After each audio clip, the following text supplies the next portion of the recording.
So, here we are just one race removed from a tough weekend at Silverstone, and already the F1 world is buzzing about Lewis Hamilton's influence inside Ferrari. It hasn't even been that long since the 7-time world champion joined the team, and yet he's already making his mark. In fact, if you believe what insiders are saying, Hamilton and Charles Leclerc seem to be completely aligned on where the Ferrari car needs to go next. That's not just PR talk either, it's coming from technical meetings, real conversations, and people like Jerome D'Ambrosio who are deep in the mix. Now, this might surprise some people.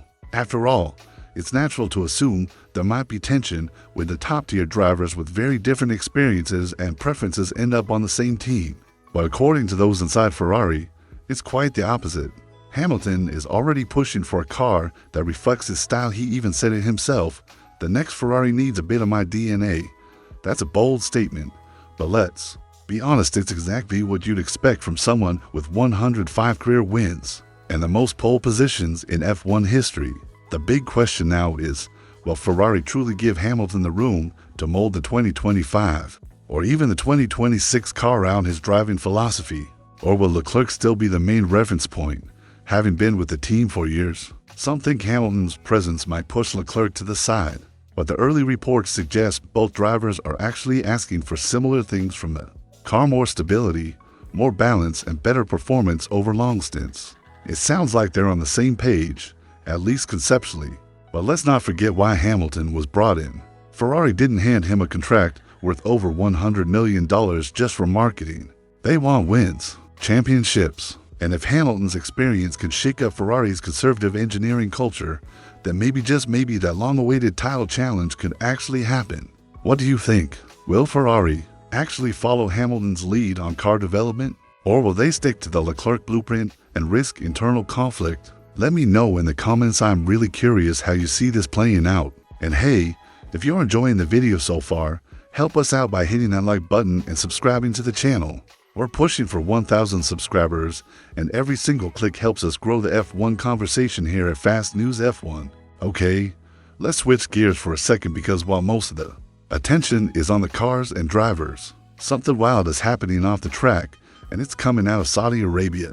If you haven't heard about this yet, buckle up.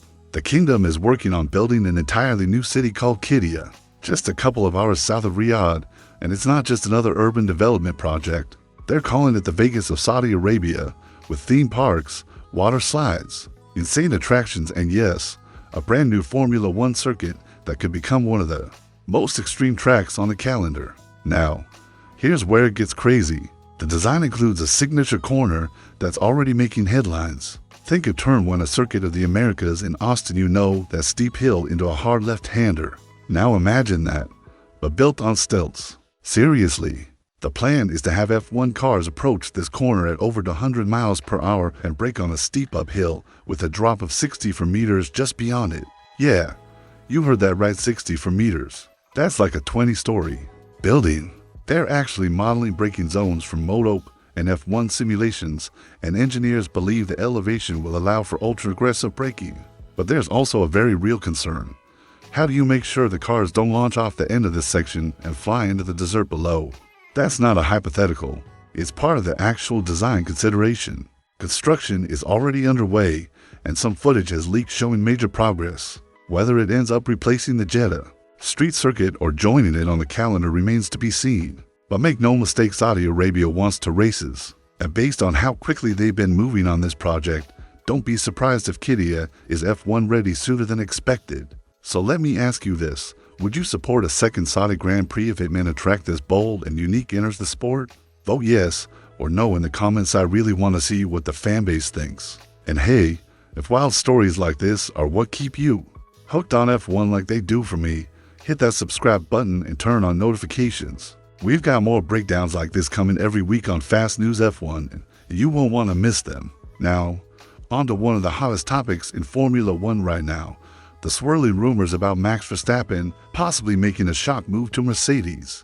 It's the kind of speculation that gets fans buzzing, especially when you consider that Christian Horner is no longer with Red Bull, which fuels all sorts of questions about Verstappen's future.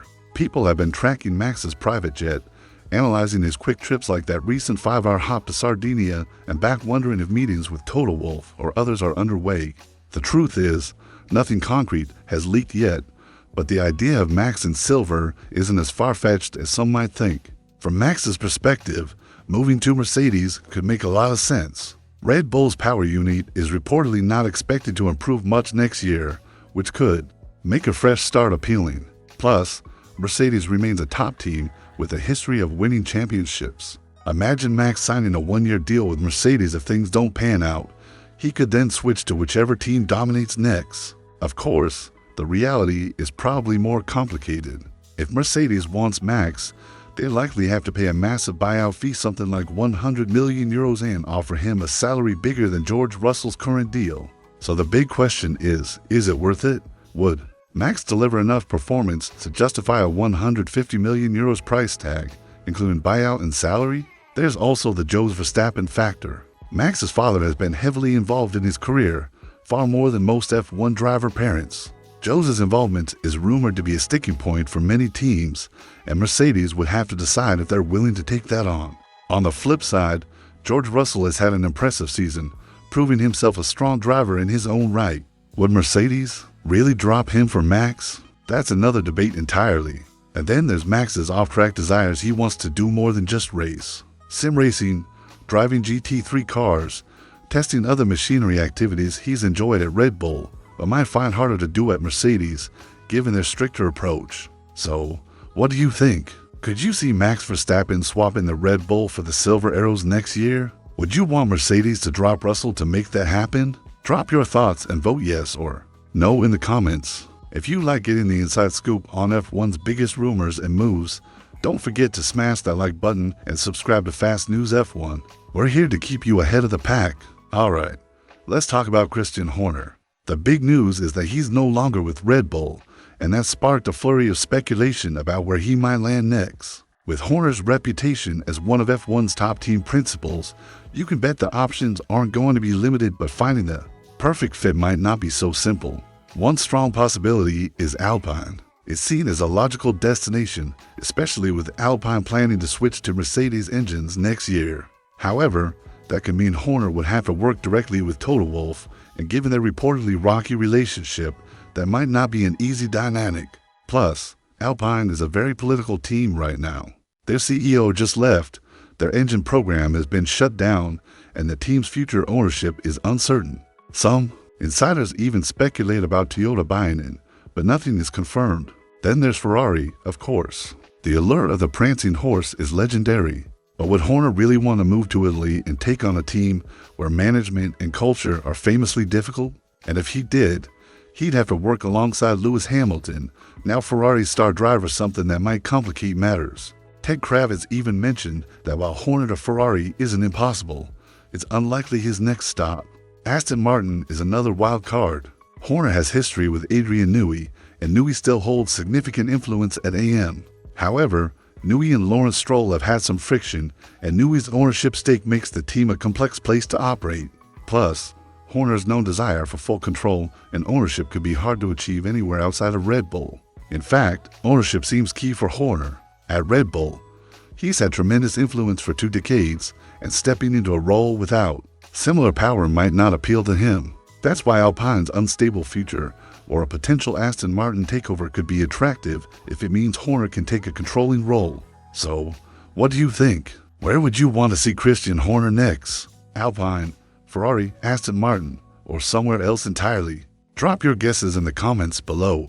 And if you haven't already, please subscribe to Fast News F1 and hit that like button. We're on the road to 1,000 subscribers, and your support means everything. Let's wrap this up by looking at some of the strategic challenges Ferrari has been facing this year and why Hamilton's voice might be exactly what the team needs. Jerome D'Ambrosio recently admitted that Ferrari tends to play it safe with race strategies. For example, at Austria, Hamilton pushed hard for a one-stop strategy, but Ferrari went conservative instead, aiming to consolidate their position.